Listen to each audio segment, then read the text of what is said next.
Govinda, Govinda.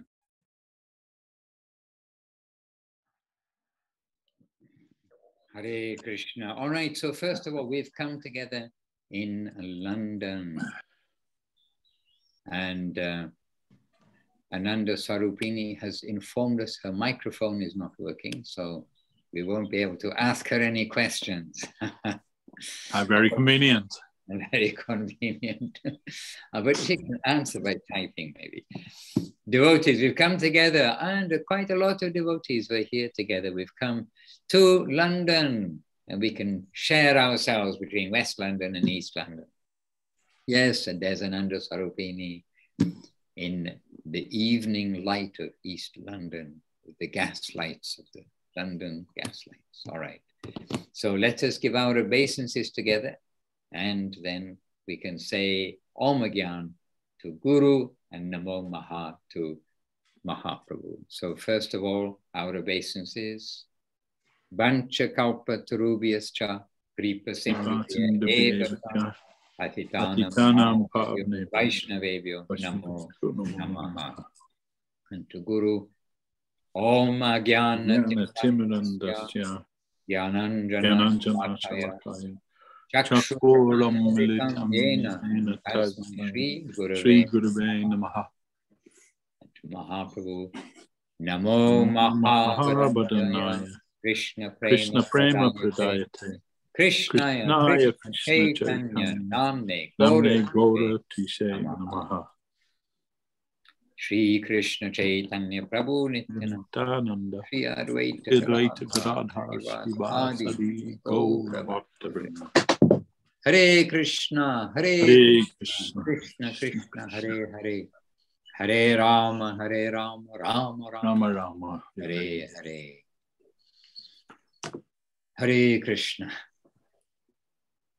So today I'm going to ask Devashis Prabhu to speak first, because he's given a very bold title for our evening talk, and I did do a little research as well. But I'll be interested first to see what Devashis Prabhu has to say on the subject of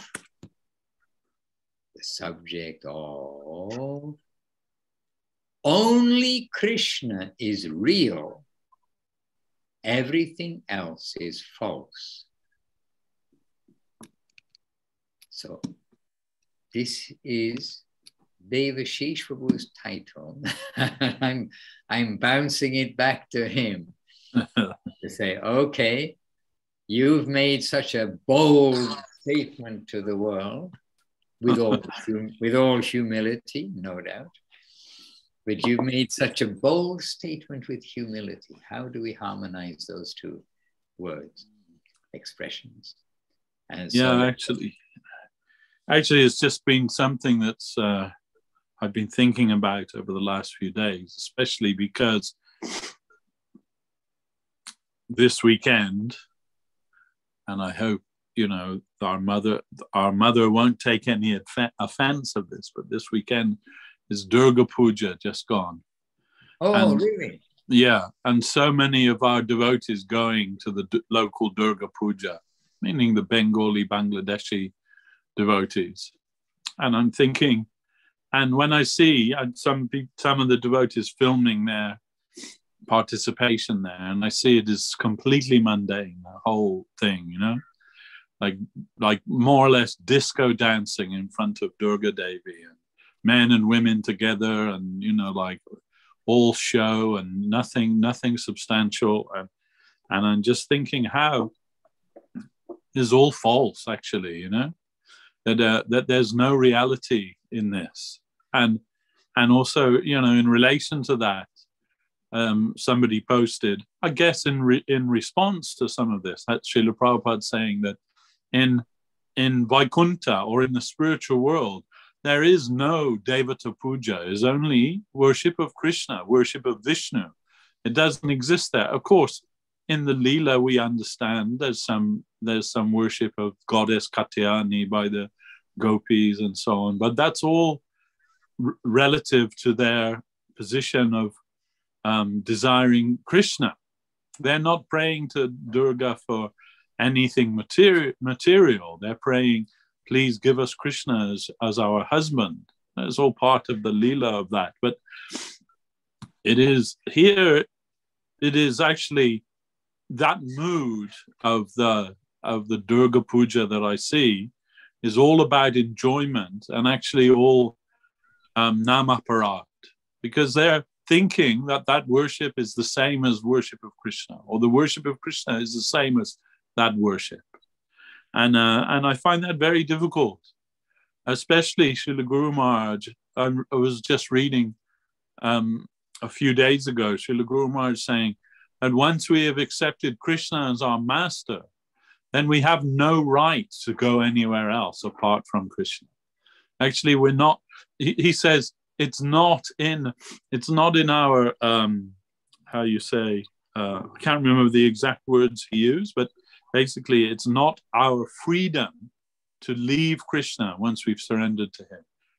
We are his, and we cannot go anywhere else. And I'm reminded, Srila Guru Maharaj was speaking about when they built the temple in Madras, and which is Chennai now. They built the temple of Saraswati Thakur there, and some local people came, and they said, "Oh, you know, of course in southern India, the worship of the Devata god Kartikeya is very prominent there. That means the son of Lord Shiva, Kartikeya, and the god of war, Skanda, is also called Skanda, and that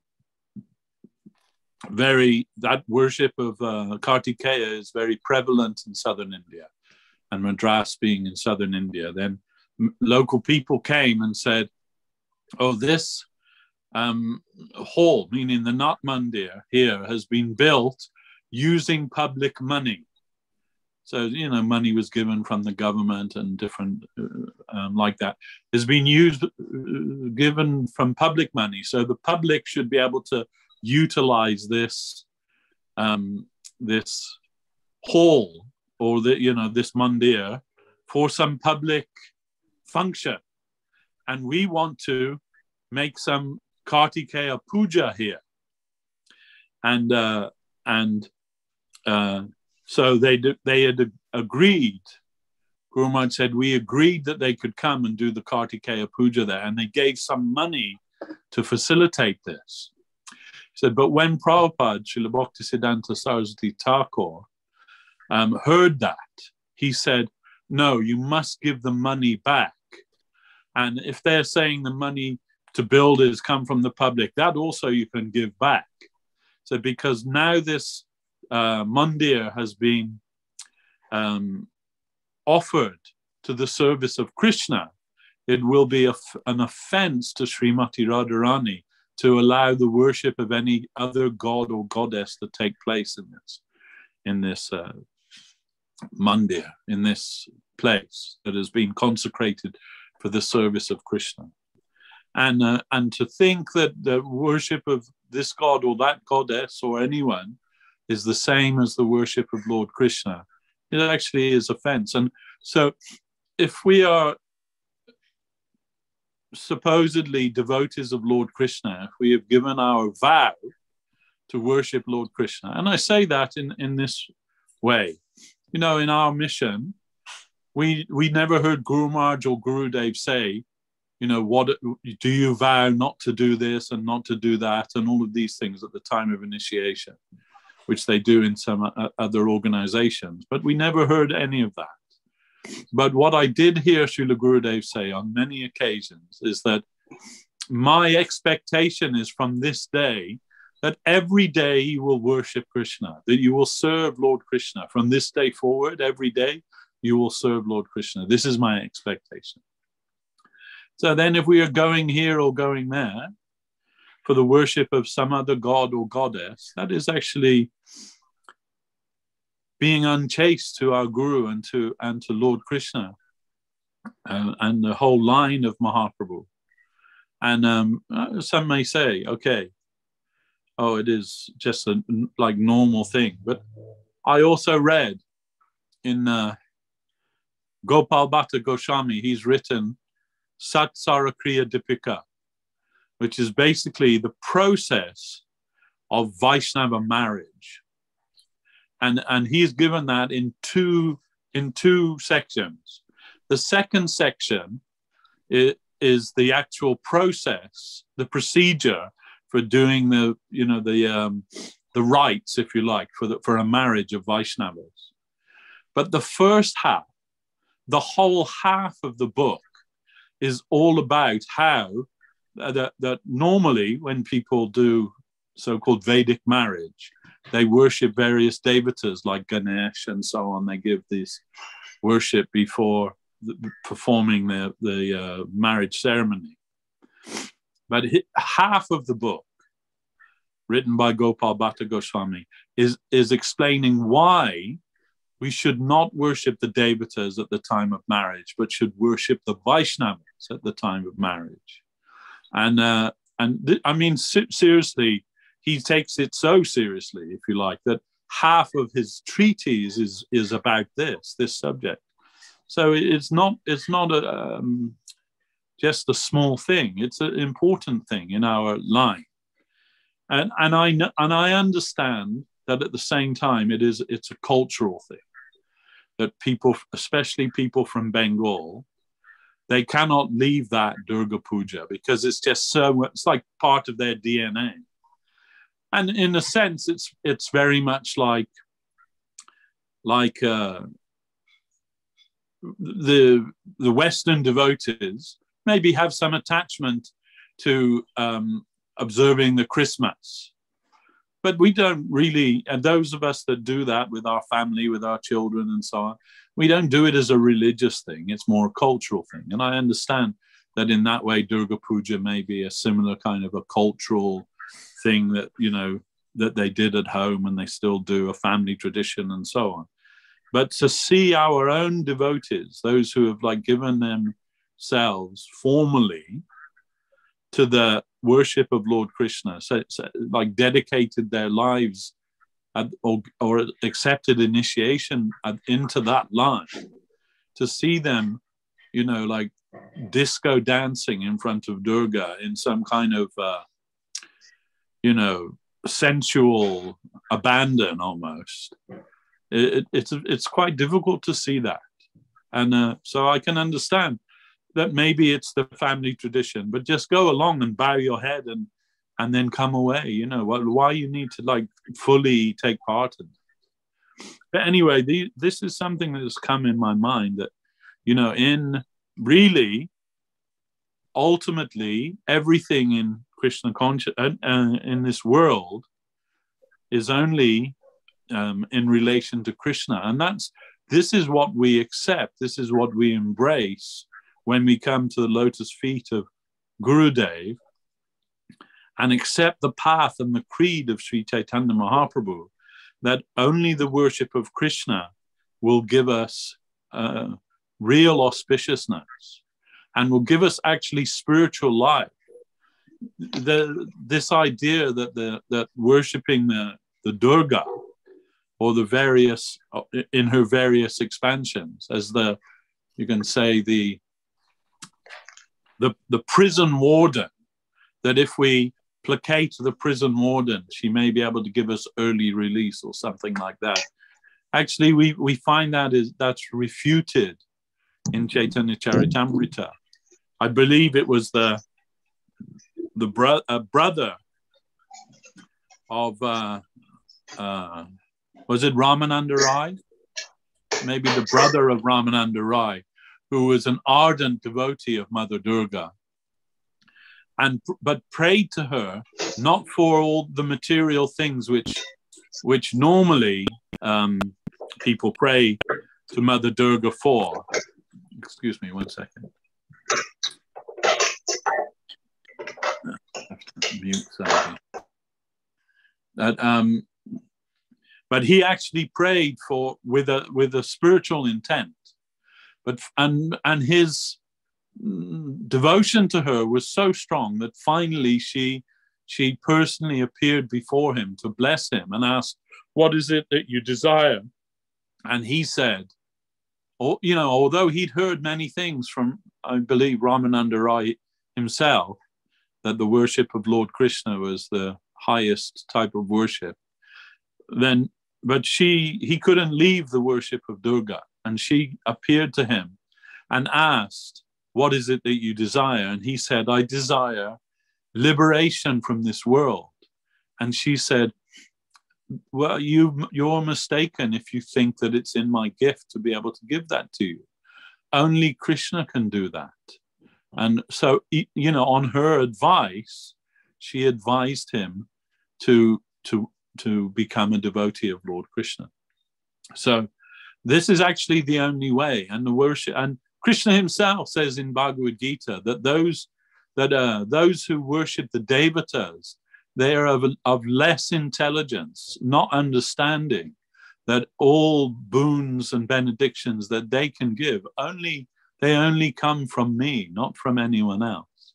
So as much as we don't disrespect the devatas, and we see that Mahaprabhu visited many temples of Deva and Devi while on his travels, especially in South India, but he never advocated their worship as to be the same as the worship of Lord Krishna, and is very clear from his teaching and from the teaching of all of his followers that we don't accept that. So I pray to Mother Durga that I'm not making any offense by saying these things. And it may seem very illiberal or, like maybe narrow or something to say this, but actually our line is very exclusive, and only by exclusively surrendering to Lord Krishna, in the line of Sri Chaitanya Mahaprabhu, will we actually get the real wealth of our soul. We won't get this from any other Deva or Devi. And this is very clear in the teachings of our Guru Parampara. So much as we don't wish to, denigrate any god or goddess or any religious festival or anything like that it is not for our devotees to take part in those things. And we saw once when I was in Navadvip, and some Durga Puja was being carried on in the local area, and you can't miss it, as Maharaj I'm sure will tell you. They're blaring it out all night over the loudspeakers. There's nothing you can do that can make it not be apparent. But Srila Guru Maharaj used to say to us, this is not our practice, not our festival, and we do not participate in it. In fact, he said, my advice is that you don't go out of the mott on this day, because they get drunk. It's the actual truth. They all get drunk on drinking wine and so many other things. So it is actually not becoming of a disciple of Chaitanya Mahaprabhu, a follower of our Guru Parampara, to take part in these things. Although we may show some reverence and some respect to that, our own devotees, they shouldn't be taking part in these things.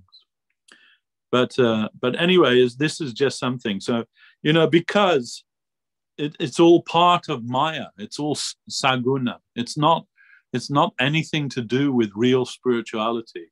It's all about revolving around and around in this material world.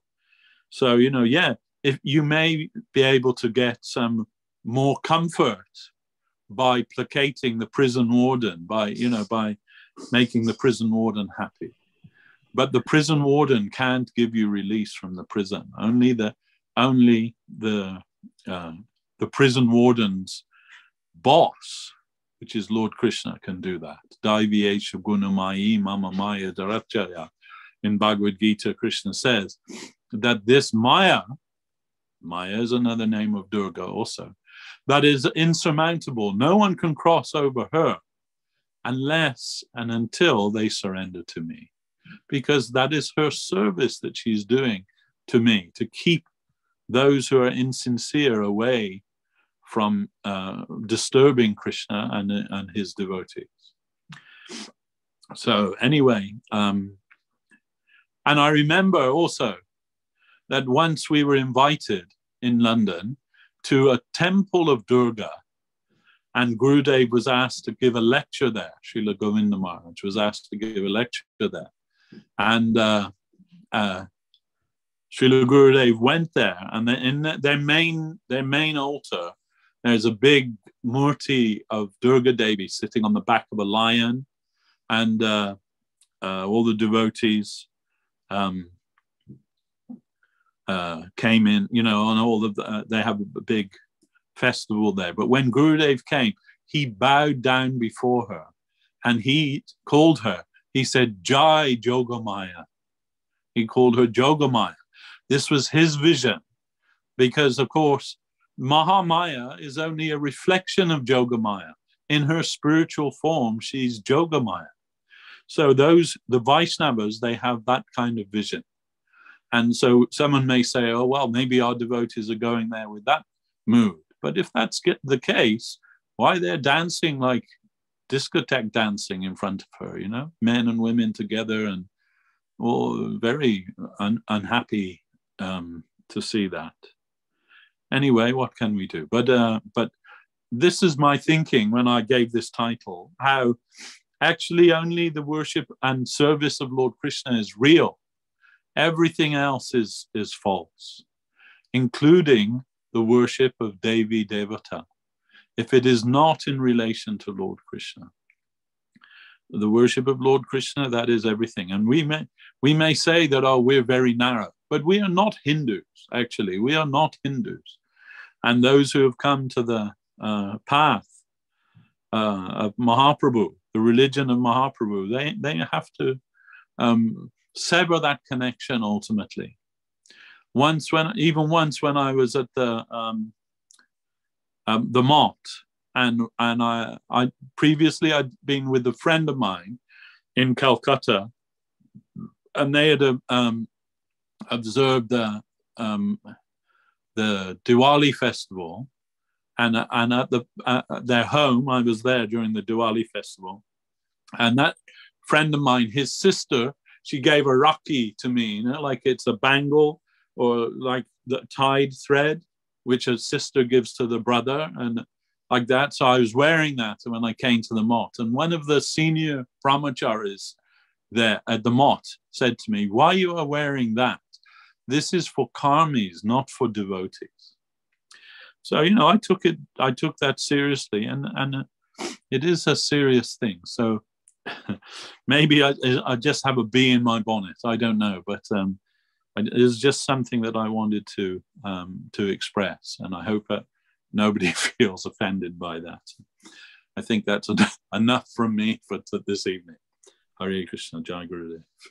Hare Krishna, Jai Gurudev. Well, I didn't have a clue that this is what was behind the title that you gave.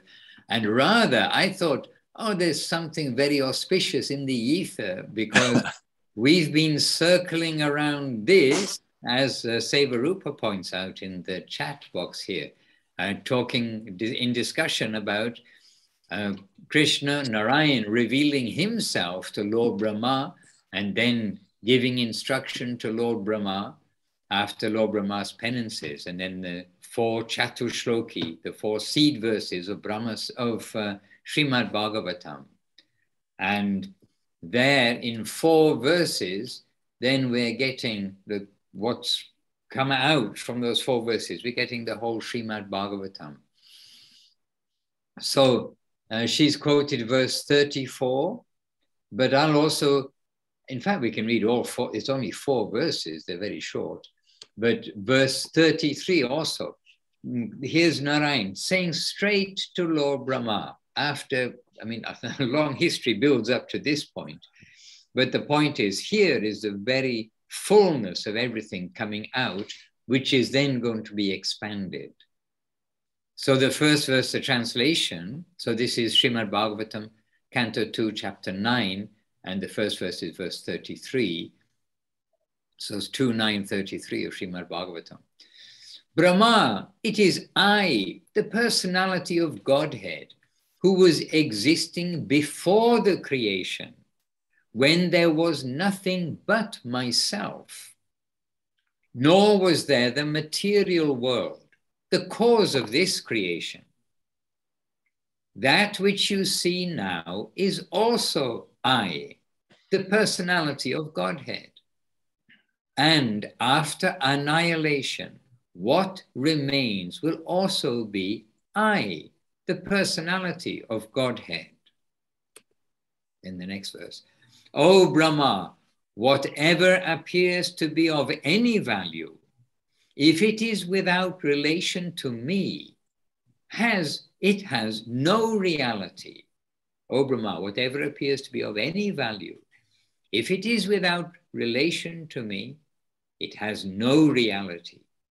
Know it as my illusory energy, that reflection which appears to be in darkness. And actually, this was the very theme that I thought that you were addressing with the title. And by the way, this theme came up with Goswami Maharaj in Chiang Mai. And he was talking with Paramananda, they were chatting together. And this whole part about nothing is separate from Krishna. And if we think anything is separate from Krishna, then it must be Maya, it must be illusion, because nothing is separate from him.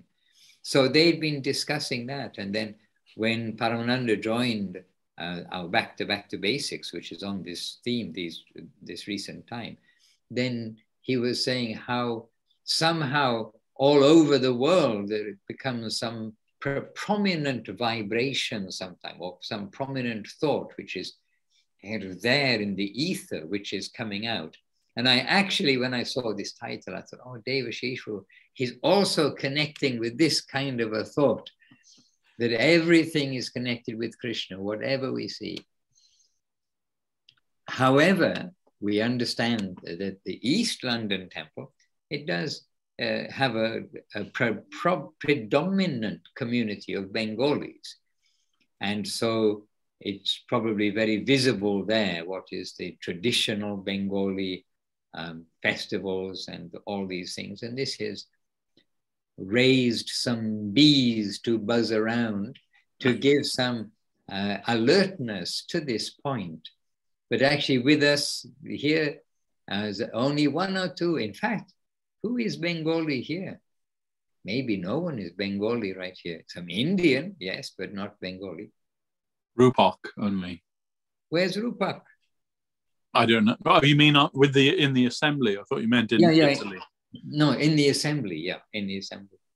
No, then so for us who are here in the assembly, at least, coming from the Western world and coming from different cultures within India too, then we don't have that like previous samskar, that previous tendency within us for the worship of the devas so much. Other parts of India, Ganesh and Subramanyam, etc., then worshipped in South India very much.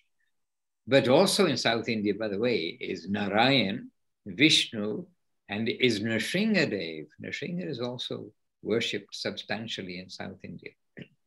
But in our Western culture or non-culture, I mean, our Western way of being brought up, we really don't have that tendency, and rather in our schools, whatever little we touched about Roman and Greek mythology, then it was basically laughed at about anything which is a god or living in any other planet or anything like that. Even though we see that the Romans and the Greeks, or the Greeks anyhow, we know that they did have some connection somehow or another. They've got, part of this idea of the gods and the protectors and this, that, and the other. But the clean idea, everything is coming out from India. We need to accept this, that India is chosen by the Lord as the capital city for presenting his teaching. for presenting his pastimes, because we see that it is within India that the Lord manifested in each of his principal avatars that are known about. And so many sadhus and sages have had revelation of the Lord himself within India. And the Lord's agents, the Lord's associates, all this we see taking birth in the holy regions of India. And India is crisscrossed with holy places. In practically everywhere you go, someone's going to point out some pastime of the Lord in these places. So coming from India, then the messages, whatever message has come from India, then it's somewhat diluted, usually very vague. But when we now in the West, where we almost have nothing to go on, we have some introduction to theism, to worship the Lord with all thy soul, all thy heart, all thy might. There are some good indications. And in Christianity, Srila Gurudev said that Christianity, it is close to Vaishnavism. Or maybe that was Guru Maharaj, perhaps, in Search for Sri Krishna is recorded. Yeah. But Guru Maharaj and Gurudev speak with one voice. We must be fully happy and aware of that. But it is in Search for Sri Krishna, recorded in black and white, but recorded from Guru Maharaj, where Guru Maharaj is saying that Christianity is very close to Vaishnavism. And you see that when we understand from the point of view of how Chaitanya Mahaprabhu has given us, pointed out the Srimad Bhagavatam, pointed out what is exclusive devotion, pointed out Krishna, the personality of Godhead, then we can see with that exclusivity also, and this theme that Devashis Prabhu was pointing out about not only not necessary, it is not proper honor to the Supreme Lord if we are going to go to other sections thinking we're going to get some equivalent kind of benefit. Not that we are trying to get benefit as such, it sounds very businessman-like and calculative. But when we come to the Supreme Lord, it's a completely different category. So we see also in Jesus's teachings about not to worship other kind of idols and forms. Okay, that all needs qualification about what is an idol and what is not. But he's trying to bring them to understand that they can come to the Lord, but in an exclusive way and through Guru. Jesus is teaching them, you have to come through me. So, I mean, there are so many things when we came to read Srila Prabhupada's books and Gita, etc., which show that we do have some introduction in the Western world for what has been presented from India. But the full-fledged understanding is within India. And from India, it has come out through Chaitanya Mahaprabhu's wish that all over the world, his name will be broadcast. But it is Srila Bhaktivinoda Thakur, Srila Bhaktisiddhanta Saraswati Thakur, and very famously Srila Prabhupada, Srila Guru Maharaj and Srila Gurudev. And so when they brought this gift of purity, the pureness of the goal of what is the purpose of our human life, and not to waste any time in trying to do anything, even just as a tradition, really, wasting our time in the material world with no proper exclusivity for serving the Supreme Lord and his servitors, then all of that becomes into perspective that we've started more or less with a clean slate, in the sense that we don't have lots of things to unlearn about, oh, we go here to get this, there to get that, there to get that. But when we are hearing Mahaprabhu's message, it's coming straight to Krishna, straight to not even means Narayan, Vishnu, all the forms of Vishnu, supremely worshipable, all in the plane beyond birth and death, all in Vaikuntha, the Vaikuntha realm. But Mahaprabhu is taking all this to the very apex of the topmost world. And so this is extremely rare. This has not been given. Repeatedly we see this clarity and directness of purpose has not been given before in such clear way, and only somewhat hiddenly. Even the great Vaishnava acharyas of the Ramanujacharya, Nimbakacharya, Madhvacharya, and Vishnu Swami, all given great honor by Mahaprabhu, all are pure. They are not contaminated. Their destination, their worship, everything is pure.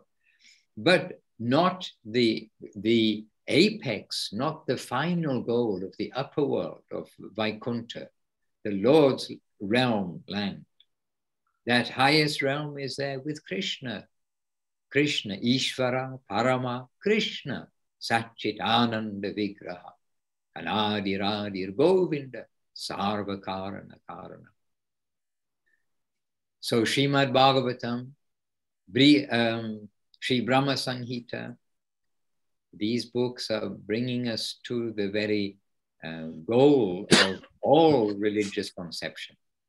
And yes, when we're in Bengal, as Devashis Prabhu said, we cannot avoid hearing, I cannot avoid knowing that it's Durga Puja. We cannot avoid knowing it's Saraswati Puja. We cannot, and that's, I mean, all of these, with all honor to all of the devas, we cannot avoid knowing that it's, different pujas. And we also cannot avoid knowing it is party season. Mm.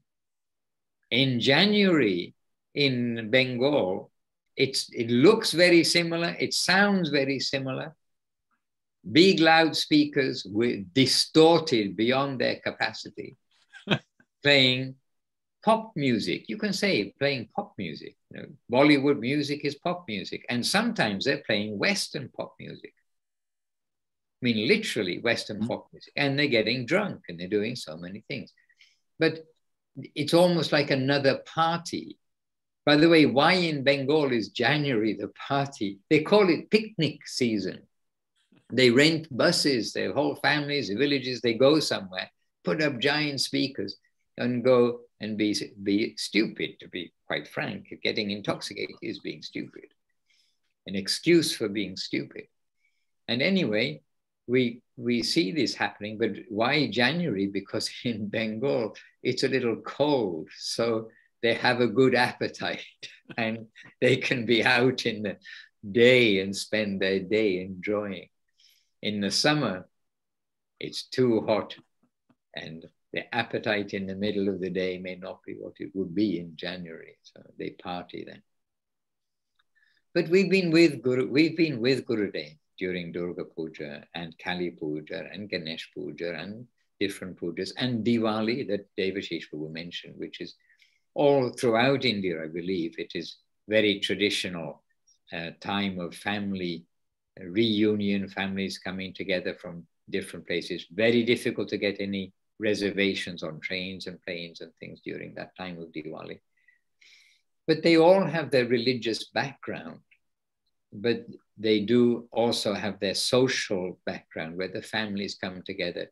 And we see that Gurudev also is, at Diwali especially, it's a time when he's receiving gifts from the family and he's also giving, we see the people, the saris and some gift like that. It is giving and taking. But of course, Gurudev's situation is quite different than the regular people. And unfortunately, we do directly, talking with some boys, actually, the teenage son of devotees, people who were looking after us. And I asked him, so why are you going to join the festival? Because he's going off to join the festival. And he told me directly, he said, I'm going because the girls are there. And the girls all dress up in their best everything, and the boys dress up looking best. And unfortunately, this is what happens. And they get drunk and they get intoxicated. And they dance looking quite silly. But the thing which I really wonder is Durga really happy to see them drunk and like making a fool of themselves? And what are they offering also when they're offering? I think it's non-veg. When they go to the pandals, I do not know. I haven't gone that far. But from the Vaishnava standpoint, we do attend programs. We've also been to many temples in the temples of Devas in Malaysia and Singapore when preaching, being invited to go, and we're always giving honor to the deities, but we're giving the Vaishnava conception within the temple, and we're not participating in their type of program.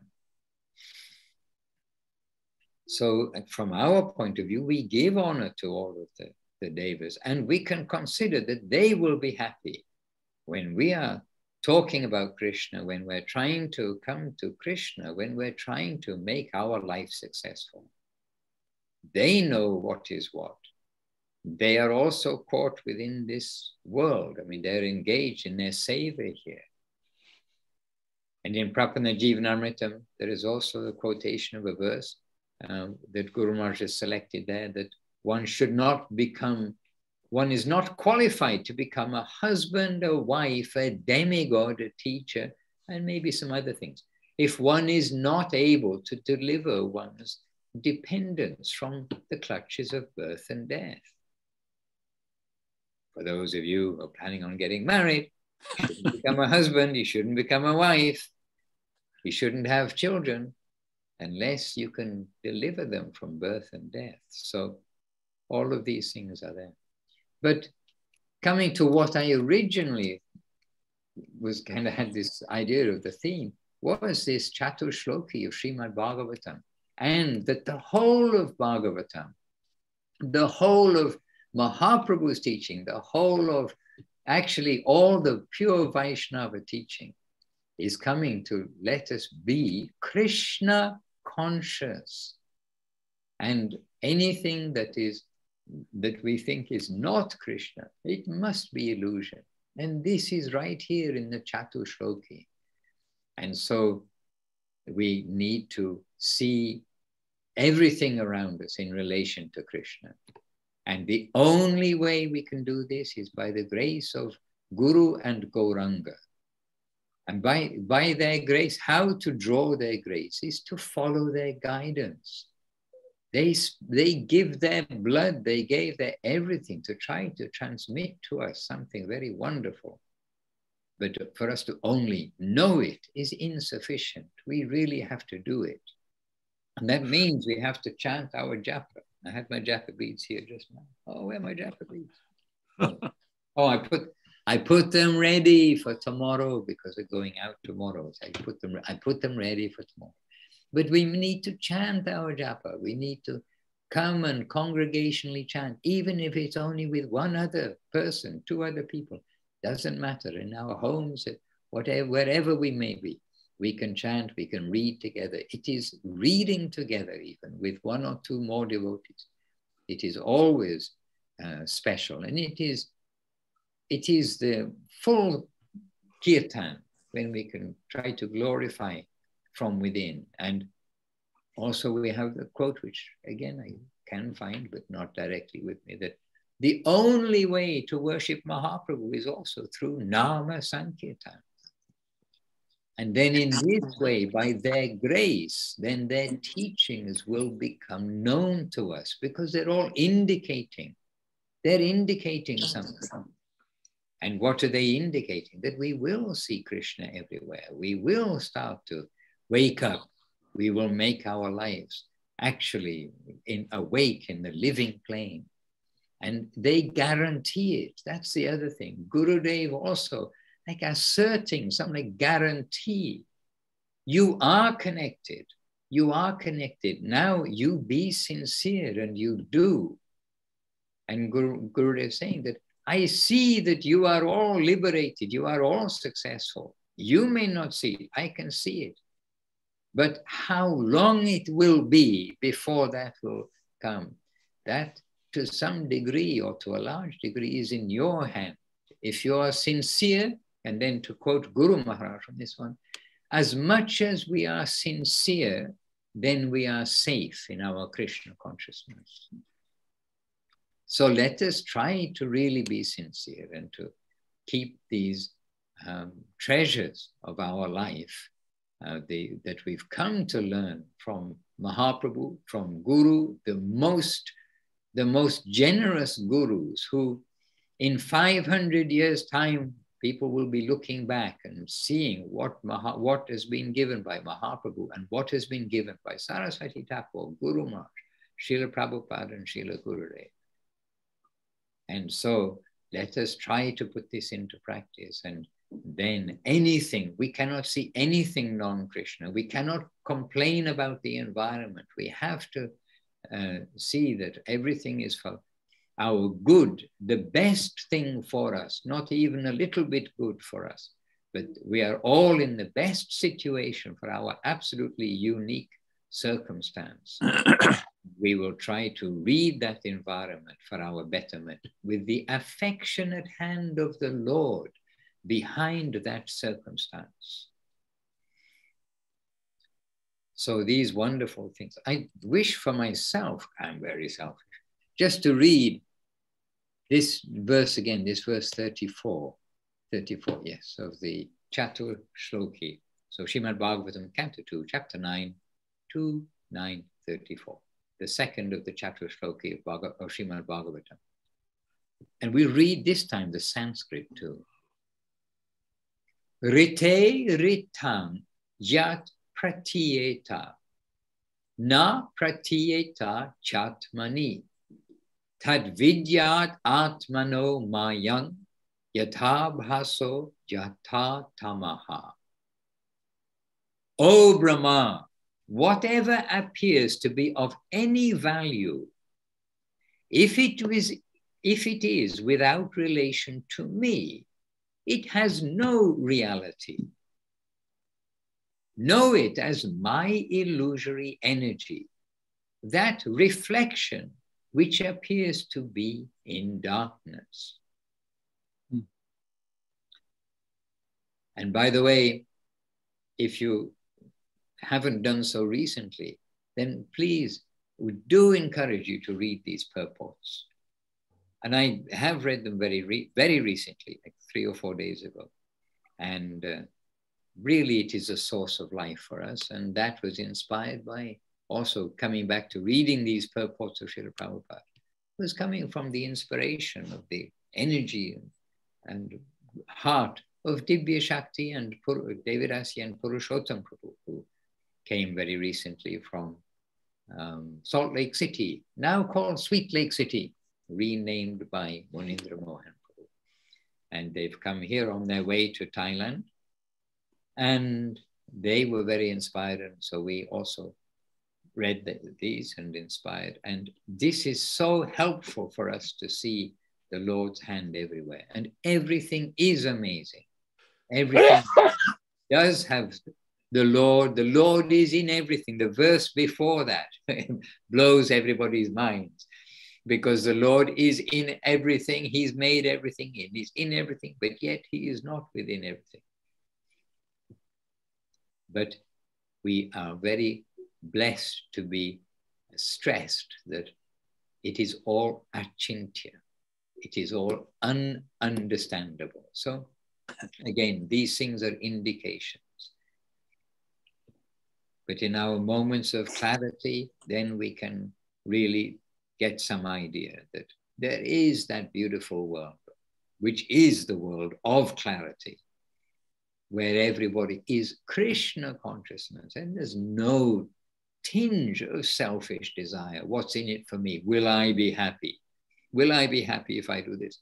No question of that. What we are putting ourselves at the disposal of those who are our well-wishers. They know what is good for us.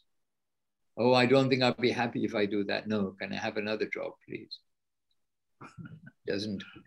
That's for this world. And if we think like that, when we're going to be kind of stuck here for the time being, until we can really take on board these ideas. But or anything that comes to us, any recognition of these things that come to us, we must know that this is also the grace of the Vaishnavas, the grace of the Guru and Gauranga. Because this Krishna consciousness is so rare. I didn't circle it, and I've gone to a different place. But in Chaitanya Charitamrita this morning we were reading, and Srila Krishnadas Kaviraj was saying, this is, so to all of you who are hearing this secret or this information, this is a great secret. And then we're thinking, well, how is it a secret? It's being written in the book, published in a book. And he said, this is a great secret. And then that verse or the next verse, he said, oh, because only Vaishnavas can understand this. So therefore it is a secret. So be a Vaishnava. And a Vaishnava, be a dasanudas anudas, a servant of a servant of a servant of the Vaishnava. We are not, I'm trying to think what would be the Sanskrit or even Bengali word. If we can say we are Vaishnavas, but actually we are predominantly Vishnu servitavas, whatever the Sanskrit would be, is our Dharya Leela. Coming to join in London. She's practicing her English. She has good English. What would the Sanskrit word be, Devashis? Then when we put the devotees at the center. Well, I don't know. And actually, there is a word, Vaishnava is so general, there is the word for worshippers of Vishnu, which is who we are. Vishnu means supreme God in his many aspects. This is Vaishnava. But I believe the word is Karshanas. Yes. Are those who are specifically Krishna worshippers. Yes. But we are Radha Krishna worshippers. And Saraswati Thakur, sorry, Maharaj, sorry. But we are Radha Krishna worshippers, but we are Nitai Gauranga worshippers. It is not, it is all in this category. And we are Guru Vaishnava Gauranga Radha Krishna worshippers. This is actually our case, because Mahaprabhu and Nityananda can only be also worshipped when we come to the Vaishnava, the Guru, and come in this proper line, and not just for the time being, but this is our identity. Yes, David? Yeah. No, just Saraswati Thakur, he said in one discourse that the worshippers of Vishnu, they are called Vaishnava, the worshippers of Krishna, they are called Karshana, and the worshippers of Srimati Radharani, they are called Gaudiya. Oh, right. I have heard or seen that. Wonderful. There we are. So we pray to be Gaudiya Vaishnavas. This is our aspiration, and we are trying, and we pray to the Guru Maharaj. They accept us, all of you. This is us. We are all together. This is the family. Hare Krishna. Anyway, wonderful things. We've come to London, yes, and we've got Madhugopal Prabhu from Mexico who just revealed his form. And we've got Krishna Chaitanya Prabhu, Udan Prabhu, Dayanidhi Prabhu from, is this our London Dayanidhi Prabhu? Not another, but Dayanidhi Prabhu, not of London. Okay. Happily. And Lynn is with us. Dana K, thinking of you very much with all good wishes that you can overcome every difficulty by the grace of the Gaudiya Vaishnava family. I mean, really, actually, there's one verse which we read and appreciated so much. If one remembers Mahaprabhu, difficult things, it says even very difficult things become easy. if one can remember Chaitanya Mahaprabhu. So try to remember Chaitanya Mahaprabhu because your intention is devotional. So we want to utilize all these things all these tips we get for our devotional purpose, of course. And Prema Sindhu Prabhu, all glories to you, really. We are always happy knowing of your service, remembering your past service, your present service. Our appreciation indeed. And Tungarasa Devidasi, and Leela Shakti Didi, and Ananda Sarupini. And I saw Anu Krishna Didi earlier. Not now? I think I saw Anu Krishna Didi earlier. But Andreana, you are with us? Perhaps first time meeting, is it? Where are you from, Andreana? From South Africa, Dandavat Maharaj. Dandavat, Hare Krishna. You're from South Africa, and I can see from Seva Rupa's face that I think you're a friend of Seva Rupa, Didi, and her family. Yes, Prema Sindhu is my father-in-law. Oh, okay, okay. You're in good company. Okay. Thank you, Andreana. Very good. And Violetta. And where is Violetta and? Violetta and somebody with a name too? Your partner? And Dennis. Dennis here. You're in Venice. We did meet on Dennis. Zoom. In London, yeah. Oh, in London. Remind me your devotional name. Vilasini. Vilasini, yes. If you put Vilasini, then we would remember. And remind me also, I know your partner's name? Dennis.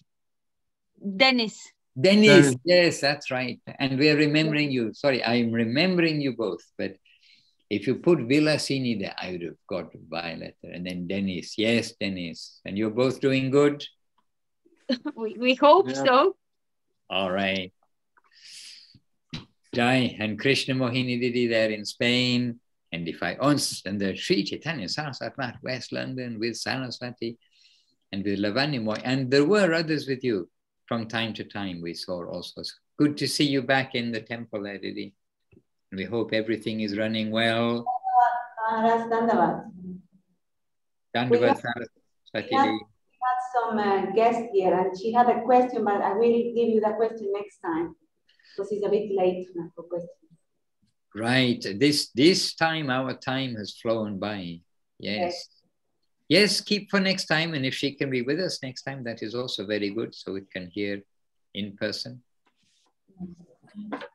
All right, dear devotees, it's time to say Ashchi, that we are going to leave so we can come back again to be with you. But it's time to give again our jais to our wonderful Srila Bhakti Sundar Govinda Dev Goswami Maharaj ki jai. Our wonderful Srila Guru Maharaj Srila Bhakti Rakha Sridhar Dev Goswami Maharaj ki jai. Our grand master Bhagavan Srila Bhakti Siddhanta Saraswati Thakur ki jai. Jai. Gracious Srila Bhakti Vinod Thakur ki jai. Jai. Rupa Nuga Guru Bhaga ki jai. Jai. Acharya Srila Haridas Thakur ki jai. Jai. Viskaranya Srila A.C. Bhaktivedanta Swami Prabhupada ki jai. Jai. And to all of the acharyas presenting them and linking the devotees to them, all the Sri Chaitanya Saraswat Acharya Vrinda ki jai. Jai. All the assembled devotees ki jai. Devashis Prabhu ki jai. Prema Sindhu Prabhu ki jai. To Saraswati Devidasi ki jai. To all the senior section and all the devotees. Our humble obeisances, all best wishes to you all for a successful Seva week. And we'll meet you all soon too. Jai. Srila Bhakti Ranjan Madhusudan Maharaj ki jai. Manchakalpatarubhyascha Kripa Sindhubhya Eva Cha Atitanam Pavanebhyo Vaishnavebhyo Namo. And Ishanuga just showed up as well. Okay. I don't want to say goodbye, so I won't, but I will say Ashchi. Oh, there's some messages in the chat box. Wait, Devashish, some messages in the chat box. Okay. Ananda Swarupini. Wow, just I was about to write something. You said, oh, this is long ago, 8:30. Oh, no, it's not. It's only a few minutes ago. And I was going to say, I was really disappointed with myself the other day. Oh, it's a direct message to me. Okay, I'll copy and paste it. Okay, I'll copy it out. Okay, Ananda Sarupini, I've copied your message. I'll take a look in a moment. I started reading her own message to me. Dandavat, yes, Devashis. Dandavat, Maharaj. Dandavat.